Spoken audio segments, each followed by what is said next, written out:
President Donald Trump saved the United States, says former Trump advisor Steve Bannon. He's one of the smartest, most clever and successful presidents, says Fox's Jeanine Pirro. No, he's dumb and racist, says comedian Seth Meyers, and guilty of rampant corruption, say commentators on MSNBC. The man divides opinion like no one else in America. Here's a look at the good, bad and ugly of Trump. The good is wonderful. Unemployment is down, and the stock market is up. Trump deserves credit for that. By criticizing job-crushing regulations and appointing some regulators who fear government overreach, Trump signaled people that government would not crush you merely because you make a profit or want to try something new. As a result, 6 million more Americans were hired. Unemployment fell during Barack Obama's presidency, too, but under Obama, fewer Americans chose to even look for work.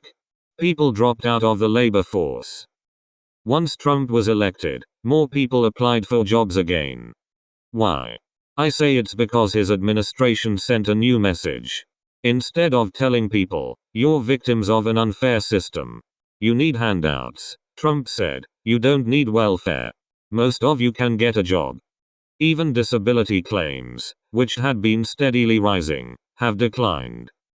Trump did other good things, like appointing judges who tend to rule in favor of free speech and private property. On the other hand, Trump's done a lot of bad. To undermine a political opponent and expose the sleaziness of the opponent's son, Trump sleazily withheld aid to an ally. Then he lied about it. Trump lies about all sorts of things, big and small. He said his inauguration had the biggest audience in history. He kept saying it, even after reports showed it wasn't true. He broke his promises about ending America's wars.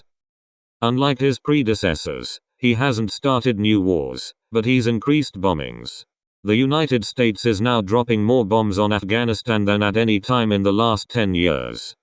Trump broke promises about spending. He promised he'd cut spending, big league. But he did the opposite. Spending has increased by $500 billion annually since Trump was elected. Rep. Warren Davidson, R. Ohio, is a Trump supporter, but he's upset that Trump's gone along with a big increase in the national debt. Davidson complained to his fellow Republicans, but suddenly, they didn't seem to care much about the debt now that someone from their party was president. This week, Trump proposed a budget that would slow the growth of most unsustainable welfare programs. But he knows that won't get through Congress. Probably, he'll sign the gusher of spending that Congress produces instead. We are on a path to bankrupting our country, says Davidson. Trump also says false things about trade.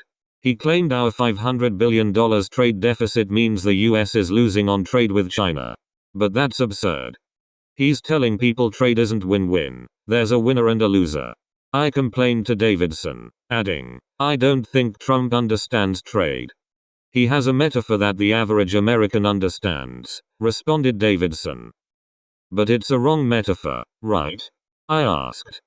It is technically inaccurate, said Davidson. Trump is also a bully. That's his ugly part. He calls people stupid, pathetic, a low IQ individual. He makes fun of their looks and weight. It's unpresidential. Some of his words certainly have been ugly, Davidson agreed. Related articles. California's drivers pay high gas taxes and prices for roads and bridges in poor condition. LAPD blasted for detonating a neighborhood. NIMBYs use seeker to harm students. Newsom paints rosy picture, ignores big issues. Freedom is our strength. Let's extend it by offering refuge to oppressed people. He's like a 3-year-old. I said. We're supposed to outgrow that narcissism when we're an adult. This is all baked into Donald Trump, replied Davidson. He is true to everyone who knows Donald Trump, and they love him anyway. You love him anyway? I asked. I do, said Davidson. His policies have been great, and the results are measurably great. Many are.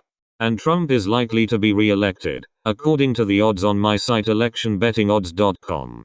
So it looks like we'll see much more of him. I hope we get more of the good and less of the bad and ugly. Please kindly subscribe to my channel.